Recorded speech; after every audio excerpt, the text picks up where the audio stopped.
Rasulimiz alayhissalomning bir ajib hadisi bor ekan.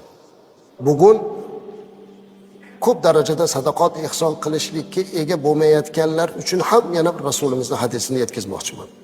Rasulimiz alayhissalatu vasallam aytgan ekanlar, Imom Muslimda bu hadis keladi, Amir ibn Sa'd radhiyallohu anhu dan rivoyat qilinadi.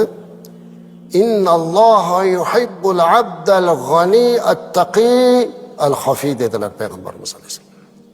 Alloh haq azza va jalla boy, taqvoli va xafiy bo'lgan bandasini yaxshi ko'radi dedi. Boyni yaxshi ko'rar ekan Alloh. Qanaqa boyni yaxshi ko'rar ekan? Orqasidan aytayapti payg'ambarimiz alayhisalom. Alloh boy bandani yaxshi ko'radi. U bandani sifati birinchisi at-taqi, taqvodor. Allohdan qo'rqadigan. Va al-xafiy. Xafiy degani bu o'zini bildirmaydigan, maxfiy ushlaydigan. To'rtta non olib kelsa internetga chiqaradigan emas. Bu Alloh yaxshi ko'radigan emas. Lekin shunday boylar borki, azizlar, Alloh yo'lida shunday ishlarni qiladida aytadiki, buni hech kim bilmasin. Alloh uchun shuncha sarflab turib, meni ismimni maxfiy qiling deydigan boy Alloh yaxshi ko'radigan boyda. Butun dunyoga ko'rsatishga harakat qilamiz. Yo'q azizlar, imkon qadar bekitish kerak. Hokisor, kamtar o'sha odamni ko'rganda, nahotki shu odam shunaqa darajada o'ylanib taajjub qiladigan darajada bo'lishi kerak. Ana o'sha inson bu dunyodagi Alloh yaxshi ko'radigan badavlat kishi emas. Endi qarang, sadaqa qilganlarga qancha savob bor ekan. Ihson qilganlarga qancha savob bor-a? Sadaqa qilsa gunohlar yuvilar ekan.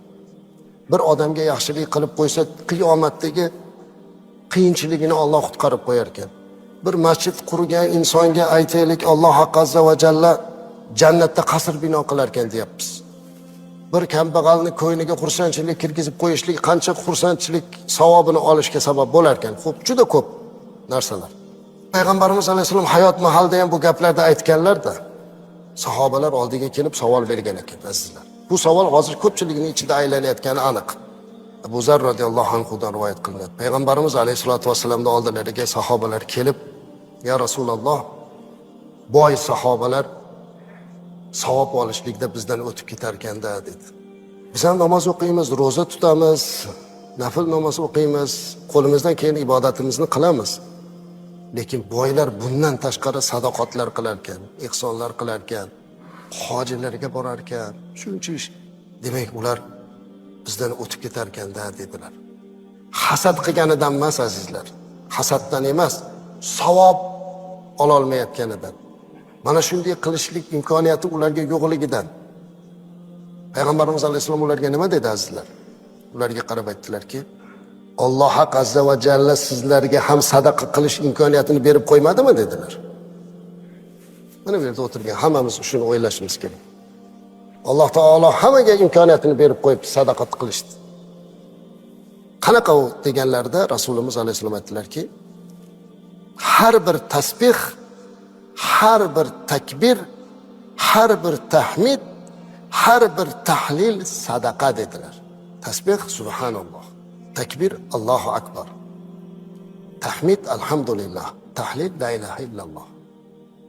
Mana shu kalimalarni aytishligingiz sizga uchun sadaqa bo'ldi dedi payg'ambarimiz alayhisalom. Biz ba'zida shuni aytmasdan turib chiqib ketib qolamiz-da. To'g'ri, hamma shoshilib turadi, lekin har doim ham buni aytib yurish imkoniyati yo'q. Shu imkoniyat namozdan keyin o'tirib qiling, tasbihlarni aytib oling, sizga sadaqa bo'lsin deyaptilar payg'ambarimiz alayhisolatu vassalam. Sadaqaning imkoniyatini yaratib qo'yapti. Kimlardir millionlab topib sadaqa qilayotgan bo'lsa, siz mana shu tahlilni alhamdulillah deb, Allohu akbar deb qiling dedi.